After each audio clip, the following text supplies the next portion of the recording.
çay bardağı ılık su, 1 çay bardağı ılık süt, 1 tane yumurta, 1 tatlı kaşığı tuz,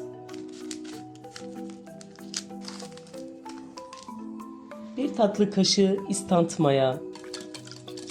Mayanın erimesini sağlayalım.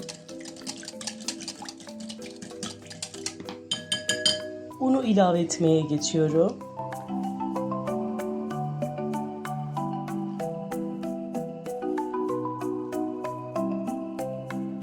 Hamuru toparlamaya geçiyorum. Hamuru yoğurup toparladım. Toplamda 4 su bardağı un ilave ettim. Hamuru 20 dakika mayalanmaya bırakalım.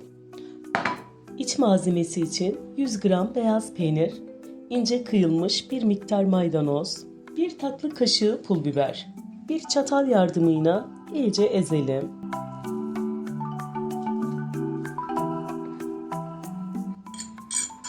Malzemeyi karıştırıp hazırladıktan sonra kenara alalım.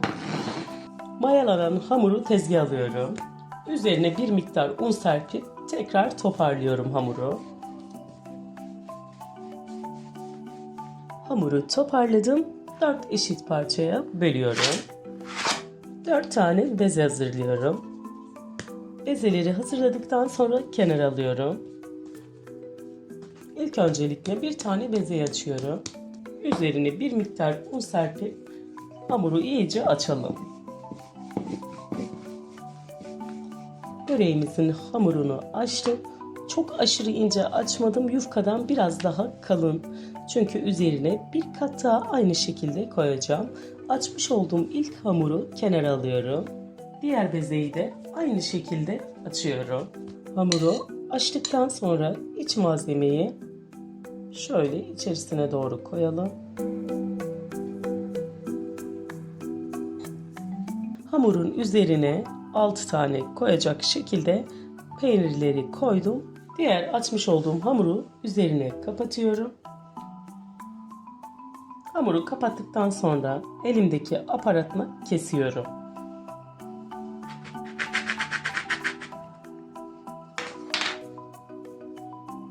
Böreklerimizi bu şekilde hazırlayıp kenara alalım.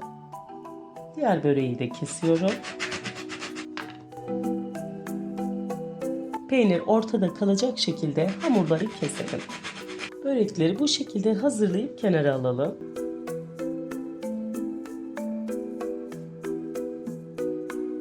Bu hamuru tekrar aynı şekilde toparlayıp kullanacağım.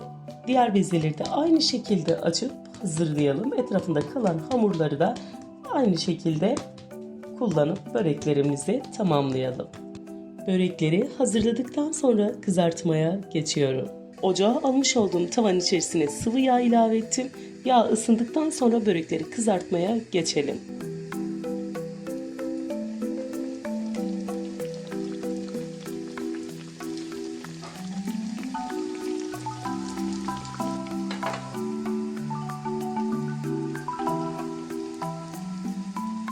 Börekler inanılmaz güzel kızardı. Şimdi çevirip kızartmaya devam edelim.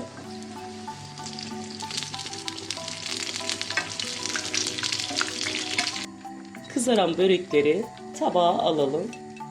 Kızartma böreklerimiz hazır. Gördüğünüz gibi inanılmaz güzel görünüyor. Kahvaltıda kesinlikle yapıp tüketmelisiniz. Şöyle size yakından da göstereyim. Gördüğünüz gibi hala kızardıktan sonra da puf puf. Şöyle içerisini açayım.